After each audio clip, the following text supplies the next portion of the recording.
strap yourself in for Keeping It Real with Jac Ral.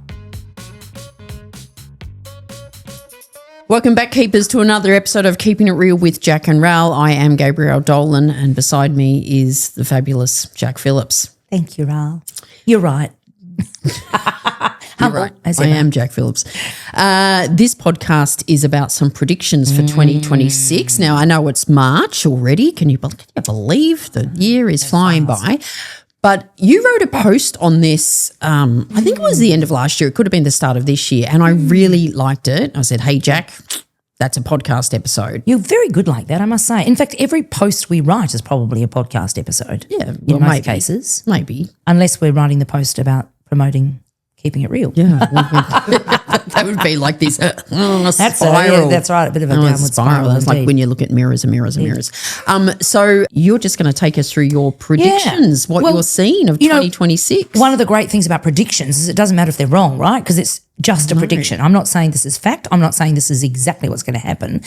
Scott Galloway is very good at this. He does a lot of predictions, though most of his are spot on, and mine aren't quite as, I don't know, maybe as insightful or as with as much foresight. However, and it's what you're seeing in it's what I'm seeing. It's not what like I'm coaching. It's not like World War III predicting that. No, these aren't negative. These are they could be challenging for some people, but they're certainly, I think, quite optimistic. And it's based on what I'm seeing. It's based on what I'm coaching, because I'm coaching some bloody rock stars globally. Yeah. And so I'm picking up on trends and patterns and things. And I'm also doing a bit of researching because I'm doing a future fluency index, which is coming. I know. I'm working on this in partnership with the fabulous Jonah Jones, who is, as I was driving in this morning, she was propped up in bed, she said to me, with her bathrobe on, with her laptop open. She said, I did the way worst too much thing. information. Well, we're so into it. We've got this little startup going. Okay. Anyway, I've been hearing from some very highly successful contemporary leaders. I'm also surrounded by some contemporary leaders. My two children are doing really interesting things in interesting fields, and watching what they do and how they lead, asking them questions. So after coaching a whole lot of people from sort of health and wellness, banking, fintech, professional services, high growth firms, there is something that is very clear to me, Ral. You want to hear what it is? I do. I just like talk about suspense. That's it. 2026 will reward the brave. Yeah? Right. The adaptable and the strategically future fluent. Right. The brave, the adaptable. And the strategically future fluent. So this is very much about realising and unlearning the past. Sure, there's a lot to be thankful for, and we've learned a lot, and there are some things that will come forward with us, but there's a hell of a lot that won't. Yeah. We have never been in such a rate of rapid change. It will never be slower than today. No. I said that before. Yeah. I said that to 14 very, very senior leaders of one of New Zealand's major banks that happens to also be part of a group. So they're also a bank here. And I saw their faces go, what? It's going to get faster? Yep. And the answer is yeah. So we better start working differently. Right? Okay. So I'm going to give you 6 predictions. Alrighty. All right. And I want you to talk to me about whether you have experienced or seen this, and anything else you'd like to add. The first one is, and we have touched on this before in a previous podcast, but I'm taking this in a bit of a different direction. You're not hearing about quiet quitting so much anymore. That was sort of a bit of a buzzword in 2024, 25. What this year is about and going forward is quiet building. Quiet building, Yeah? So the smartest people aren't disengaging at work. They're preparing. They're building side offers, testing ideas, expanding networks, and they're doing that out of readiness. We did speak about this on a previous episode where it was called, one version of what it's called is job hugging. Yep. And we didn't particularly like that. No. That sounds a bit negative, but it's a similar thing to saying I'm going to stay where I am for the moment, but strategically, purposefully preparing for what next is. Totally right. So I don't know too many people that aren't already thinking about what's something they can do or are doing in the way of a side hustle. The word we've been talking about side hustle for years now, that term, but this is a thing. And the leaders who ignore this, the fact that their people want to have things on the side and be doing other things, whether that means they want to work a bit more flexibly, they don't want to work full time because they actually do want to dedicate a day or 2 days to what they're quietly building. If they ignore this as a leader, they will lose their best people. Yeah. So leaders who harness it, who go, okay, I understand you want to spend some time working on your new app. I get that. And I think we will probably benefit from you learning and understanding more. They will retain entrepreneurial talent. And can I tell you, that's a really smart thing to do today. And that is a shift too, because like I would say that even 5 years ago, if someone said to their employer, I want to do, for example, I had someone contact me last week. Yep. He is starting a podcast about interviewing people that have sort of changed career in their 40s. Ooh. He works for a company that has got nothing to do with that. No, so there's no conflict. He's actually a young guy as well. I think he's in his 30s or something. He's young. But he asked his employer, this is what he wants to do, and sometimes he needs to conduct the interviews during work time. Yep. And they've said, yeah, totally go for it. Smart employer. I think 5 years ago, people would be going, well, you need to take leave for that. That's right. So that employer recognises that if they were to say, no, you can't do that, they risk losing him. Yeah. They are also hopefully thinking, well, by him doing that and us supporting it, there could be a gain here for us. It's great brand. It's great. He's going to tell other people. Great brand recognition for the company. Absolutely. So quiet quitting is dead. We know that, but quiet building is in. If you are listening to this, keepers, and you have been thinking for a while about a side hustle, or you've got a business plan, or you're in knee deep, this is your time. Yep. Keep building. Yep. Build. And building on our podcast from last week, give yourself permission to do that. Absolutely. Yeah. It's a great thing to do, and you'll learn from it. And usually we do things on the side, the building on the side of something we're really interested in, something we're a bit passionate about, So it doesn't feel like a job. So that brings us joy. Okay, so market prediction 2026, number 1, quiet quitting is dead, quiet building is in. Number 2, Ral, I reckon you've got a story on this. I've got one. Traditional onboarding will collapse. Right. 6-week inductions. Okay. Endless compliance, corporate fluff. Oh, save me now. Yeah. One of the worst onboarding experiences I ever had was with one of the world's largest, most successful, still very relevant brands, a tech brand. And it took them 2 weeks before I could get the laptop actually, A, working, and B, fully on the network. Right. So in that time, I was not able to do a lot. What's replacing it? Well, funny you say that. So high performers want clear briefs, immediate impact, fast integration. So as a new employee, I am expecting I'll be on the network on the day I arrive. My laptop will be ready, or my digitized devices, that I will be very clear on what's expected of me day one, whether that's for the next 2 weeks, I want you to get around and meet people, build relationships, or actually, no, start the project. Yeah. This faffing around and people not really knowing that you're arriving, or people not being prepared for your arrival. Or another example, this is a long time ago, joining a bank, and the person I was reporting to was sick that day and no one knew what to do with me. I mean, incredible. I mean, it's their time. I'm getting paid for it. Yeah. But not a great start. Do you have any stories about traditional onboarding that you thought, wow, that's inefficient, and now I'm actually judging this brand and this organisation or my leader? Well, you used to do the onboarding is you'd start the job and then you'd sit in a room for days on end. This is my doing point. the most boring compliance training. My point. And, people go, well, it's got to be done. I was like, well, okay, does it have to be done that way? Of course it doesn't.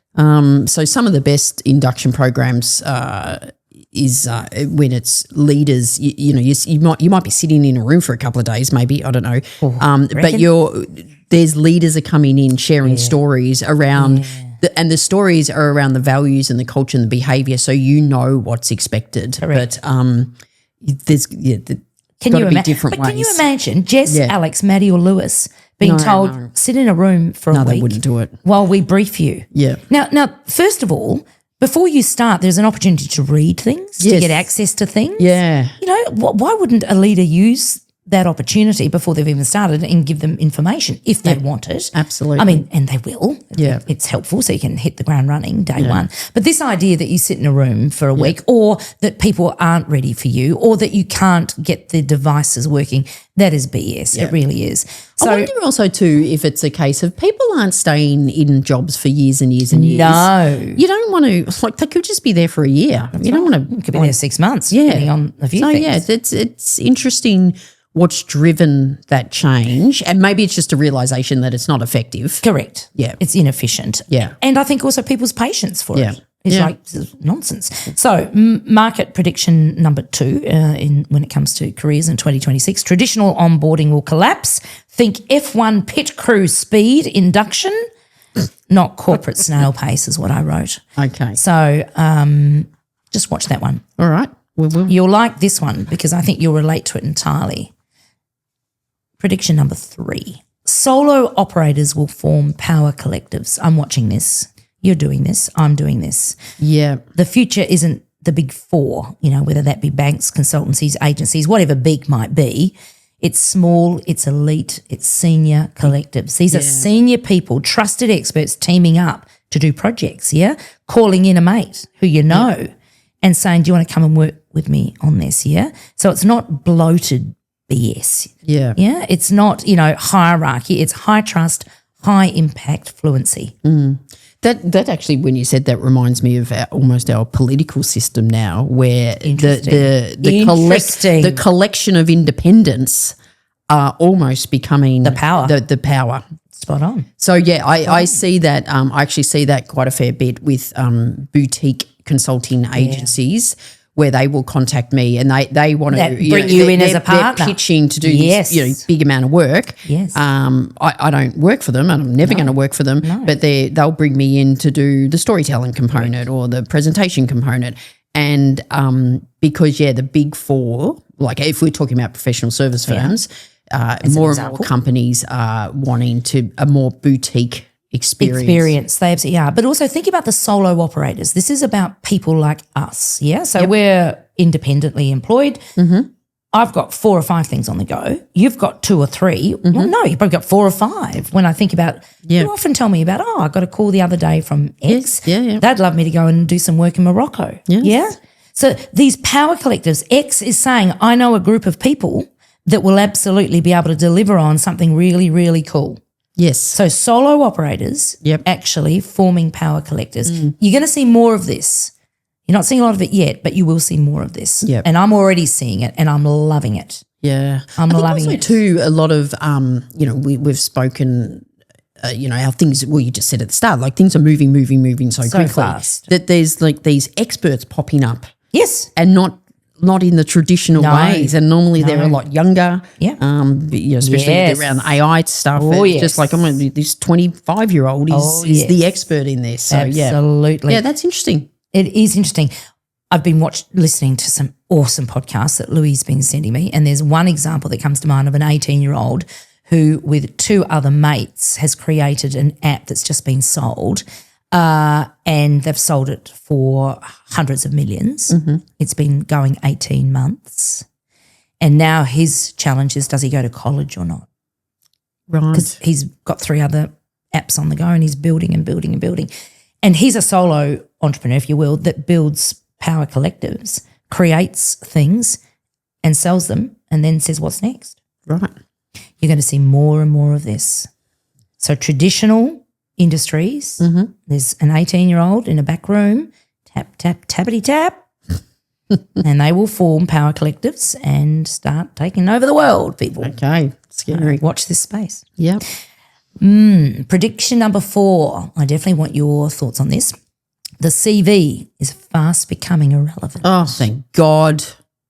When everyone has a perfectly AI-written resume, no one stands out. No.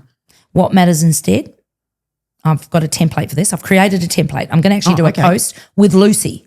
I want her to give me some co-authorship around it, given she reviews CVs all day, every day. I see a lot too. Mm-hmm. So what's replacing the CV?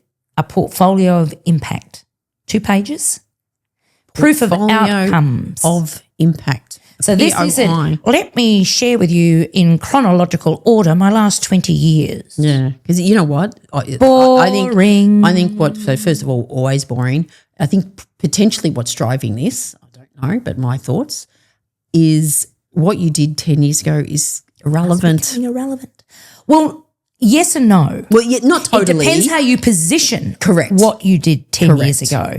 If you position it with, here's the impact I made Yes. for X, and this is what we achieved at Y, then that's all we need to know. You can talk more about that particular role in an interview if you get one, but on your portfolio of impact, it is not in chronological order every job you've had for the last 20 years. Yeah. Okay?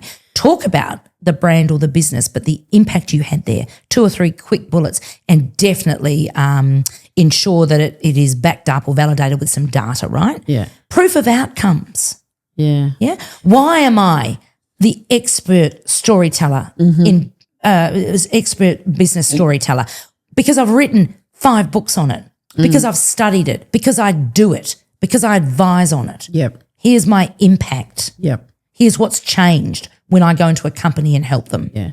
When you were saying that, and I know a lot of companies that have for quite a few years have not asked for a resume, they've just asked for your LinkedIn profile. Correct. Which More people look at your LinkedIn profile than they do your CV. So that's a Said good that for point years. of update your LinkedIn profile to reflect this type of stuff. Always. When I'm coaching someone in career transition or they are wanting to build their personal brand, the first thing I say is we're going to work on your personal brand narrative and we're going to update your LinkedIn first. Yeah. First and foremost, your CV will come later. I'm now discouraging CVs. Again, I'm going to work with Lucy Boland on this, who's a fantastic keeper. Her company, New Chapter Marketing, does recruitment for marketers. And I've said to her, I have a template. Bloody free plugs here for Oh, Lucy. she's a good girl. She's She a big is. keeper. She's Lucy been on should be- immersions. become a I'm talking sponsor. at one of her lunches next week, actually. She's a big supporter. But the point is, if you are still writing out a traditional CV and you're too frightened to break the mold, well, you're just going to go into all the AI slop that exists. I can guarantee it. You won't break through. So look out for this portfolio of impact. I'm actually going to put something on LinkedIn probably next week. I've got a template for it. I've really thought this through. And I reckon this is the way forward. Great. That was prediction number 4. Okay, good. Are you excited about prediction number 5? I just cannot hold it in any longer. I can tell. Exclusivity to one organisation will not be the new talent strategy. That will not surprise you. No, not Top surprise me performers at all. want flexibility, optionality, side projects, fractional work. Companies that cling to, you must be loyal to us only, which we've sort of touched on before about building something quietly, will lose their highest value people. The smartest organisations will say, build your thing and build it with us. Yeah. So you don't necessarily have to have them agreeing to it or wanting it, but you can stay here and do something else. We're okay with that because we won't run the risk of losing you. Now, that's going to require some courage on both parts, a leader who's hiring someone like this as well as the person being hired, right? Yep. Or the person in the role currently. You might want to have a conversation with your leader about this. I'm really keen to drop down to 4 days a week because I have something I want to do and it has nothing to do with this place. It may not even be an entrepreneurial piece. Yeah. It might be caring for somebody. It might be a passion project. It might be writing your book. How do you feel about this? Exclusivity to one organisation will not be the new talent strategy. No, look, and I think that's potentially been around for Correct. a while. Gone are the days where you would just get a job and work there for Ever. And I think as an employer, it's knowing that as well. And you know what? Probably not wanting that of your people. Yeah. But it might be, it would be great if you were here for, you'd need to say this, if you were here for 5 years or 10 years, and while you're here, we will make sure that you develop, and when you leave, you're a better person. But when you're here, we've got, all your energy and skills and experience. So Correct. The number of people I am coaching that are up to pussy's bow with their current role, they've been there for a little while, they've had enough, they just can't think. you are the only person I know that says that. I'm not the only just- person that says that. but No, you're the only only person person I you know. know. Well, you need that to get out says more, love. pussy. up to pussy's bow. You're talking about bloody It's a nano. moving with the times. Yeah. Well, we've got a podcast coming up on that, who say to me, I can't bear to get out of bed tomorrow morning and go into that place. So we have a chat about the future. Yep. And there's a process I take them through, and they get fired up about their potential and where they're going. And then I say, so if we were to move with strategy, not emotion, and get you to where you need to go, but it's probably going to take you 12 more months because you've got to do a little bit of work between now and then, do you think you can get out of bed tomorrow and go into work? Oh, yeah. Yeah, exactly. It's amazing how we can reframe that if we know what we're actually chasing. And the same can be said about having something that you want to do and want to do badly and want to do it now and still be able to do that while you're working at the current role. So remember that. I think it's a good one. Yeah. Exclusivity to one organisation will not be the new talent strategy. All right. Prediction number 6, the final one. Last one. Strategic networks will beat visibility. What do you think I mean by that, Ral? Well, I like the sound of that because we've done a lot of talk about networking, and networking, strategic networking is one of the masterclasses we run at our immersions. I should just say, I know the April one sold out, but Are we going to do another if you want it, we'll be doing another one later in the year? September, October?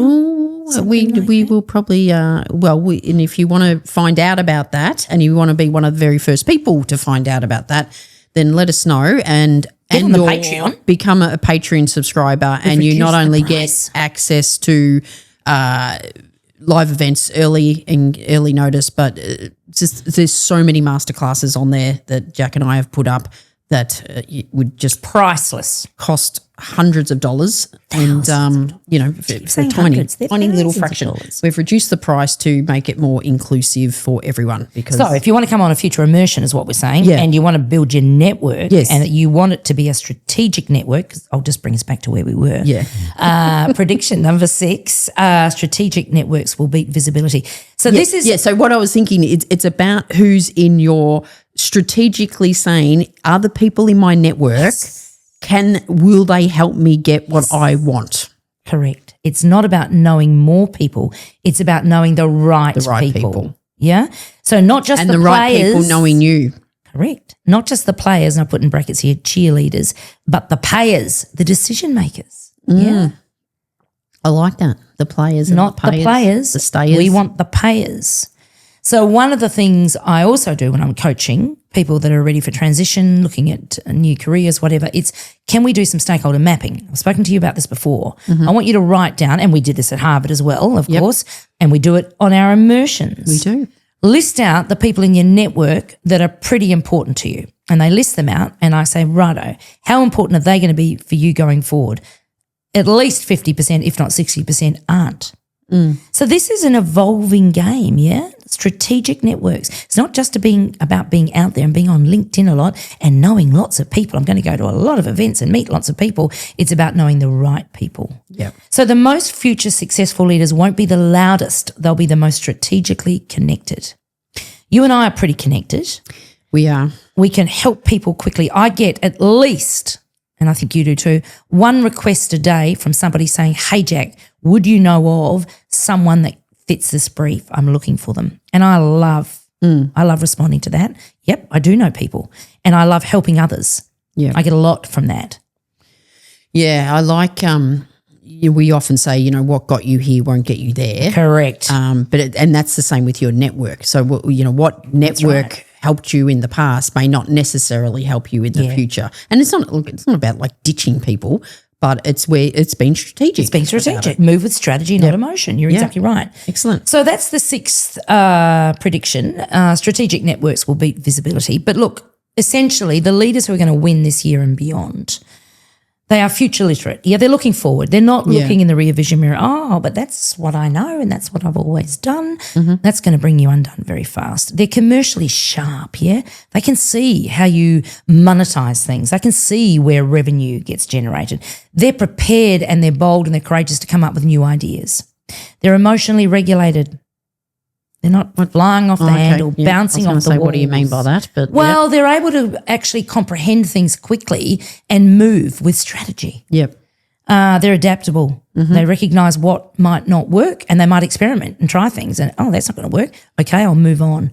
Again, that emotional regulation and adaptability go together. They're strategically networked, as we just said. It's not about knowing lots more people, it's about knowing the right people. And they're willing to reinvent not only how work will be done, but actually themselves. Yep. So those are my predictions for this year and beyond. I'm so in the future, it's not funny. Just Nana Phillips is You in would the just future. come back to the future, mate. No, that was good. So I think that's I all would I've got to be, say on that at the moment. Be interested to see how they come about. We might do another session at the end of the year to see. Did these what's that looking predictions actually, and are they more sort Be of? called Jack Nostradamus. Oh, I like it. Okay, keepers. Well, Another hopefully episode. Another episode. 5 stars. Think about those things. If you had to wrap it up, Jack, with a few tips, would you say look at your network? Make sure Definitely look at your network. Don't look in the rear vision mirror. Look forward. Research, read, listen to podcasts. Look at people that you think are very successful and say, what are they doing differently to me? Yeah. Get around some young people. Yep. Get curious. Boy, they do things differently. Yeah. They do things so differently. You know, that's not to say that every young person knows it all or is the most successful, but they will teach you things. Yep. And that willingness to unlearn, Ral. Yeah. I find that really hard. Yep. Yeah, we've always done it that way. That's easy. That's what I know. And that is so easier said than done. The Totally. willingness to unlearn, willingness to learn. Correct. Yeah. All right, keepers. That's another episode of Keeping It Real with Jac and Ral. As usual, if you like us, share it with your friends. If you haven't rated us, give us a rating. The ratings really help push the podcast up. The algorithm likes it, and the more it gets pushed up the list, the more people find us, which is what we want to do. We want to share our love. So we'll see you next week. Bye. You've been listening to another episode of Keeping It Real with Jac and Ral. If you like what you've heard, don't forget to tell others about it and give a 5-star review. They may seem confident, but they really are sensitive 5-star needy souls. Yeah, right. Keeping It Real, created by Jac Phillips and Gabriel Dolan. Produced by Keehlan Ferrari-Brown. And this really real voiceover, spoken by Richard Phillips.